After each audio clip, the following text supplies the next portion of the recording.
आज के video session में हम कार्बन के बारे में पढ़ने वाले हैं। कार्बन के गुण क्या है, इसका नामकरण कैसे किया गया, किन रूपों में पाया जाता है और इनके कुछ भौतिक गुण के बारे में हम लोग पढ़ते हैं। चलिए कार्बन को स्टार्ट करते हैं। तो पीरियोडिक टेबल में हमें पता है कि यह कार्बन जो होता है एक प्रकार का तत्व होता है और तत्व का एक प्रकार होता है अधातु, जिसको नॉन मेटल के नाम से जाना जाता है। जनरली तत्व जो होते हैं तीन प्रकार के होते हैं, एक धातु होते हैं, दूसरा अधातु होता है और तीसरा उपधातु होता है। तो ये कार्बन जो है हमारा नॉन मेटल है, जिसकी वजह से इसको कहा जाता है कि यह अधातु है। ठीक, इसके सिंबल की अगर बात करें तो इसका सिंबल होता है सी, मतलब इसको डिनोट किया जाता है सी के द्वारा, जिसको आप लोग भली भांति जानते होंगे। और यहाँ पे इसकी परमाणु संख्या, जिसको एटॉमिक नंबर मैंने शॉर्ट में लिखा है, इसको कहा जाता है परमाणु संख्या जो होता है इसका 6 होता है। परमाणु संख्या या इसी को कभी कभी परमाणु क्रमांक भी कहा जाता है। तो कितना होता है 6। यह पेपर में बहुत बार पूछा गया है कि कार्बन की परमाणु संख्या कितनी होती है, तो वो परमाणु संख्या होती है 6। और इसका मास जो होता है, मतलब परमाणु भार जो होता है वह 12 होता है। परमाणु भार कितना होता है बाबू, एटॉमिक मास जिसको कहा जाता है, परमाणु भार होता है 12। ठीक, जनरली मैंने पहले भी आपको बता रखा है कि तत्वों का परमाणु संख्या का अगर हम दुगुना कर देंगे तो वह उसी तत्व का परमाणु भार हो जाता है, लगभग दुगुना के बराबर होता है। ठीक, तो ये चीज़ हमने पहले से भी जान रखा है। अब देखिए यह जो होता है पीरियोडिक टेबल के ग्रुप 14 में और पीरियड 2 में पाए जाते हैं। अब देखिएगा कैसे, इसका अगर पोजीशन, तो पीरियोडिक टेबल हमारा ऐसे है, आप लोग देखे होंगे कुछ इस प्रकार से है हमारा पीरियोडिक टेबल। ठीक, तो इसमें ऊपर से ऐसे 14 को लाइन खींचा गया है। ठीक है, तो ये 14वां ग्रुप जो कि यहाँ पे है, ये होता है 13, ये होगा 14। ठीक, तो 14वां ग्रुप में और ऊपर से ऐसे पीरियड भी बनाया गया है। तो ये पहला पीरियड, दूसरे पीरियड में यहाँ पे कार्बन हमारा स्थित होता है। तो कार्बन का पोजीशन अगर पीरियोडिक टेबल में पूछे तो ग्रुप 14 के पीरियड 2 में पाया जाता है। कौन सा पीरियोडिक टेबल, तो मॉडर्न पीरियोडिक टेबल जिसको मोजले ने बनाया था, उस पीरियोडिक टेबल की बात करते हैं। और यह जल में इनसॉल्युबल होता है, मतलब पानी में घुलता नहीं है, दैट्स व्हाई हम इसको कहते हैं कि जल में अविलेय होता है। तो इतना चीज, ये कुछ भौतिक चीजें थी जिनके बारे में हमें जानना था। अब देखिए यह जो कार्बन वर्ड है, यह लैटिन वर्ड कार्बो से लेकर के बना है। कार्बो का मतलब होता है कोल या चारकोल। ठीक, कोल या चारकोल।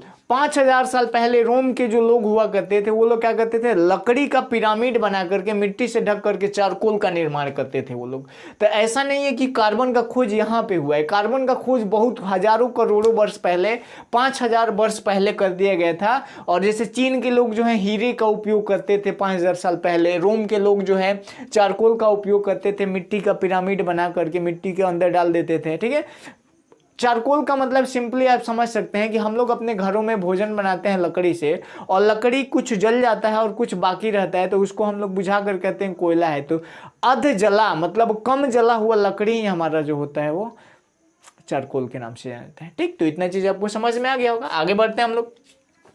यह कार्बन जो है मुक्त तथा संयुक्त दोनों ही अवस्था में पाया जाता है। जब मैंने धातु और अधातु पढ़ाया था तो वहां पे आपको बताया था कि धातुएं जो होते हैं प्राय मुक्त अवस्था में पाए जाते हैं, स्वतंत्र अवस्था में। ठीक, तो यह मुक्त अवस्था में भी पाया जाता है और संयुक्त अवस्था में भी। मुक्त अवस्था मतलब फ्री स्टेट में, संयुक्त अवस्था का मतलब कहीं से इसको निष्कर्षित कर करके तो बनाया जाता है। ठीक, इतना चीज आपको समझ में आया। अब देखिए कार्बन जो होता है, कार्बन के द्वारा जो पदार्थ बनते हैं, जो यौगिक बनते हैं, उसको कार्बनिक पदार्थ कहा जाता है, ऑर्गेनिक कंपाउंड कह सकते हैं। ठीक, तो कार्बनिक पदार्थ बनते किससे, कार्बन के संयोग से बनते हैं। और पृथ्वी पे कार्बनिक पदार्थों की संख्या सबसे अधिक पाई जाती है, सर्वाधिक पाई जाती है। यह सर्वाधिक क्यों पाई जाती है, क्योंकि कार्बन में एक गुण पाया जाता है श्रृंखलन का गुण। सिंपल से मैं एक क्वेश्चन पूछता हूं कि अगर कोई लड़का जो है बहुत सारे अपने छोटे छोटे दोस्त बनाता है, ठीक है, और एक लड़का जो है दोस्त नहीं बनाता है, तो जो लड़का दोस्त बनाएगा उसका नेटवर्क जो होगा उतना ही बड़ा होगा, और जो लड़का दोस्त नहीं बनाएगा उसका नेटवर्क उतना ही कम होगा। सेम वही चीज यहाँ पे आते हैं। सभी ज्ञात तत्वों में कार्बन एकमात्र ऐसा तत्व है जिसमें श्रृंखलन का गुण सबसे अधिक पाया जाता है। मतलब बोलचाल की भाषा में कह सकते हैं दोस्त सर्वाधिक बनाता है, और दोस्त सर्वाधिक बनाने से इसमें गुण पाया जाता है, श्रृंखलन का विशेष गुण पाया जाता है, जिसको केटानेशन प्रॉपर्टी कहा जाता है, जिसमें कार्बन के अणु जो होते हैं अलग अलग परमाणु अणुओं से लंबी चेन, लंबी श्रृंखला में चेन जैसा बना लेते हैं, इसी को लंबी श्रृंखला कहा जाता है, और जिसकी वजह से इनकी संख्या जो है पृथ्वी सतह पे सर्वाधिक पाई जाती है। तो समझ में इतना चीज। कार्बन एक प्रकार का टेट्रावैलेंट एलिमेंट भी है, परीक्षा में बहुत बार पूछा गया निम्न में से कौन सा टेट्रावैलेंट एलिमेंट है। तो टेट्रावैलेंट का मतलब पहले समझिए, टेट्रावैलेंट जो है दो वर्ड से मिलकर बना है, एगो टेट्रा एक वैलेंट। टेट्रा का मतलब होता है 4, हिंदी में इसको कहा जाता है 4, 4 हिंदी में कहा जाता है 4, और वैलेंट का मतलब होता है वैलेंसी, वैलेंसी का मतलब संयोजकता। तो कार्बन जो है अकेले कम से कम अधिक से अधिक 4 लोगों के साथ बॉन्ड बना सकता है, सिंगल बॉन्ड के साथ। जैसे मैं आपको बताया था मीथेन का अगर फॉर्मूला पूछा जाए तो कार्बन एक हाइड्रोजन इधर इधर इधर, तो यहाँ पे कितने देखिए तो 4 से बना लिया कि नहीं बना लिया। उसी प्रकार अगर एथेन का फॉर्मूला कहें हम तो एथेन का देखिए तो कार्बन इधर, एथेन में कार्बन 2 हो जाता था ना बाबू, मैंने स्ट्रक्चर आपको समझाया था। तो यहाँ पे देखिए कार्बन हो गया 2, यहाँ पे 1 2 3, एक ये 4, 1 2 3 और एक ये 4। तो यहाँ पे देखिए अलग अलग हाइड्रोजन से जुड़ा कि नहीं। प्रत्येक कार्बन जो है अलग अलग 4 अणुओं से या 4 परमाणुओं से क्या हुआ है यहाँ पे कनेक्टेड हुआ है, इसलिए कहेंगे कि carbon is a tetravalent elements. ठीक है, और जिसके इसी गुण को कहा जाता है केटानेशन प्रॉपर्टी, जिसमें श्रृंखलन का गुण पाया जाता है। तो इतना चीज हम लोगों ने कार्बन के बारे में देख लिया। अब कार्बन के बहुत सारे रूप पाए जाते हैं, इनके अपरूप पाए जाते हैं, जिनके बारे में डिस्कस करने वाले हैं हम लोग। तो पहले आप लोग इसको अच्छे से नोट कर लीजिए।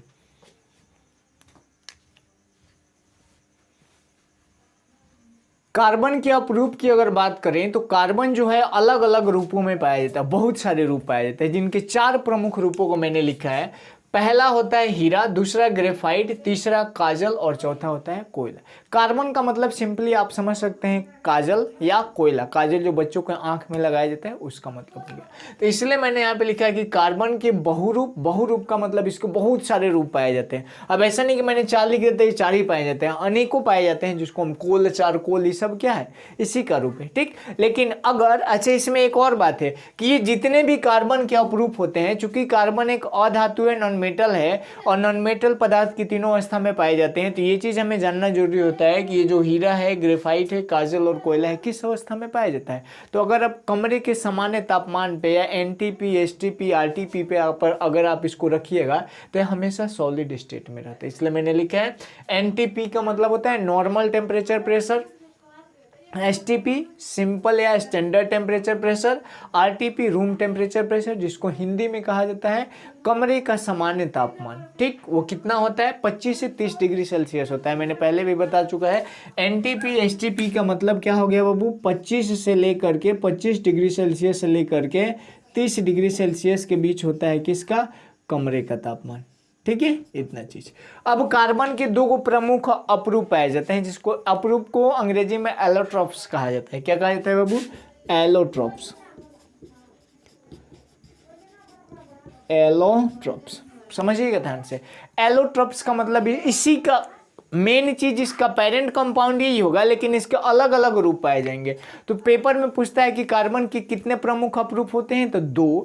कौन कौन, पहला होता है हमारा हीरा और दूसरा होता है ग्रेफाइट। हीरा और ग्रेफाइट के बारे में, हीरा जो है एक प्रकार का त्रिविमीय आकृति है। कौन सी विमीय, त्रिविमीय आकृति, त्रिविमीय संरचना इसकी पाई जाती है, त्रिविमीय संरचना, जिसको आप लोग कहते होंगे 3D। 3D का मतलब 3 दिशाएं होती है, 3 डायमेंशनल। ठीक है, स्ट्रक्चर पाया जाता है किसका बाबू, हीरा की। और हीरा जो होता है, अच्छा ये चीज बताइए, अगर कोई चीज यहाँ पे है और यहाँ से इधर से भी कोई पकड़े, इसको इधर से भी पकड़े, इधर से भी पकड़े, इधर से भी पकड़े, इधर से भी पकड़े, इधर से भी पकड़े, इसका मतलब इसको पकड़ने वाले लोगों की संख्या ज्यादा हो गई। और जब ज्यादा हो जाएगी तो ऑटोमेटिक जो होगा इसके बीच में जो है कंपन नहीं होगा, दैट मीन्स से खूब मजबूती से पकड़ा जाएगा, दैट मीन्स से काफी कठोर होता है। सेम चीज होता है हीरा के साथ। हीरा में कार्बन के कंपाउंड जो होते हैं वो सब एक दूसरे को खूब मजबूती से पकड़े होते हैं, जिसके कारण हीरा जो होता है बाबू कठोर होता है, हार्ड होता है। और सबसे पहली बार लेवोजियर नामक केमिस्ट ने बताया था 1772 ईस्वी में कि ये जो हमारा हीरा है कार्बन का अपरूप है। कार्बन का अपरूप किसने बताया, तो लेवोजियर ने। कब बताया, 1772 ईस्वी में। उसके पहले भी हीरा जो है हुआ करता था प्राचीन समय में। मैंने अभी बताया कि रोम के लोग जो होते हैं चारकोल, चीन में जो है इसका उपयोग आभूषण बनाने में किया जाता था। कब, जब वो 5000 सब पहले। ठीक है, तो उसके बाद भी लेवोजियर तो बहुत बाद में, लेकिन इन्होंने यह बताया कि ये जो हीरा हम हजारों वर्षों से यूज करते आ रहे हैं, यह हीरा जो है एक प्रकार से कार्बन का ही अपरूप है। और इन्होंने कब बताया? 1772 ईस्वी में। ठीक, दो इंपॉर्टेंट पॉइंट्स जिसको बहुत पढ़ना जरूरी है। पहला चीज, हीरा जो होता है बैड कंडक्टर होता है। किसका? इलेक्ट्रिसिटी का। मतलब हीरा विद्युत का कुचालक होता है। कौन सा चालक होता है? हीरा विद्युत का होता है बाबू कुचालक। और हीरा जो है इसी उष्मा का, अगर विद्युत कहेगा तो विद्युत का होगा कुचालक। विद्युत का क्या होगा बाबू? कुचालक। और हीट का मतलब होता है उष्मा, और उष्मा का यह होता है हमारा बाबू सुचालक। तो diamond is good conductor of heat but bad conductor of electricity. इतना चीज आपको समझ में आ गया? आगे बढ़ते हैं हम। अच्छा, क्वेश्चन ये भी तो उठता होगा ना कि सर जी ये जो हीरा होता है इसमें कौन सा बॉन्ड पाया जाता है? तो ये चीज याद रखिएगा, इसमें हमेशा कोवैलेंट बॉन्ड पाया जाता है। कोवैलेंट बॉन्ड, ठीक है, इस चीज को आप हमेशा दिमाग में रखिएगा, जिसको हिंदी में कहा जाता है सहसंयोजक बंधन। सहसंयोजक बंधन। सहसंयोजक बंधन क्या है, इसके बारे में हम लोगों ने ऑलरेडी अपने चैनल पे वीडियो अपलोड कर रखा है। यदि आपने नहीं देखा है तो इस वीडियो पे आई बटन पे क्लिक करके आप वीडियो को देख सकते हैं। ठीक, चलिए, हीरा में कौन सा बंधन पाया जाता है? कोवैलेंट बॉन्ड पाया जाता है। हीरा जो है 3D फिगर होता है, मतलब त्रिविमीय संरचना हीरे की पाई जाती है। आगे बढ़ते हैं हम लोग। ग्रेफाइट, हीरा जो है कठोर होता है, जबकि ग्रेफाइट जो होता है कोमल होता है, सॉफ्ट होता है। हम लोग पेंसिल का यूज करते हैं ना, तो पेंसिल का जिससे लिखा जाता है ना, काले रंग का निशान जिससे बनता है, वही ग्रेफाइट होता है। तो यह इतना कोमल होता है कि इसके द्वारा हम सफेद पे मार्क लगा सकते हैं, निशाना लगा सकते हैं। और यह good conductor of heat and electricity, मतलब यह बहुत अच्छा सुचालक होता है। किसका? विद्युत और उष्मा दोनों का है। हीरा जो होगा विद्युत का कुचालक, उष्मा का सुचालक। ग्रेफाइट उष्मा का भी सुचालक और विद्युत का भी सुचालक। एक चीज आता है फुल्लेरीन, ठीक है, समझिएगा बहुत ध्यान से। फुल्लेरीन बहुत इंपॉर्टेंट क्वेश्चन है। अगर आप कंपटीशन का पेपर देने जाएंगे ना तो वहां पे आपसे पूछा जाता है fullerene. Fullerene is also an allotropes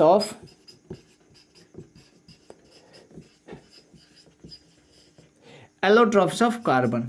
फुलेरीन जो है एक प्रकार का कार्बन का क्या है बाबू? एलोट्रोप्स है। एलोट्रोप्स मतलब अपरूप है। और इसके अगर फार्मूला की बात करें, केमिकल फार्मूला की अगर हम बात करें तो इसका केमिकल फार्मूला होता है C60। मतलब कार्बन के 60 परमाणु अगर आपस में एक दूसरे के द्वारा जुड़े होंगे तो वह होगा हमारा फुल्लेरीन। और यह कार्बन के साथ सबसे लंबी चेन है, जिसको फुल्लेरीन कहा जाता है, जो एक प्रकार से किसका एलोट्रोप से? कार्बन का। एलोट्रोप से कार्बन का क्या है? अपरूप है। अब इसका स्ट्रक्चर जो होता है बाबू, शेप, इसके अगर शेप की बात करें तो यह जस्ट लाइक फुटबॉल के शेप के जैसा होता है। जैसे आपको फिगर दिख रहा होगा ऊपर में, यह किसके फिगर जैसा होता है? फुटबॉल के शेप जैसा होता है। कौन? फुल्लेरीन। क्योंकि इसमें कार्बन की मात्रा जो है, कार्बन के 60 परमाणु मिल करके इस स्ट्रक्चर को बनाते हैं। ठीक, तो आई होप आप लोग सारी चीज़ों को लाइन से समझ गए होंगे। बाकी इससे रिलेटेड कोई जो भी आपका पॉइंट है उसको आप वीडियो में कॉमेंट जरूर करिए, उसको हम बिल्कुल सफल प्रयास करेंगे उस कन्फ्यूजन को दूर करने के लिए। अगर वीडियो अच्छा लगा हो तो आप लोग लाइक जरूर करिएगा और अपने दोस्तों को भी शेयर करिएगा। मिलते हैं नेक्स्ट एपिसोड में, तब तक के लिए bye bye, take care, that's all.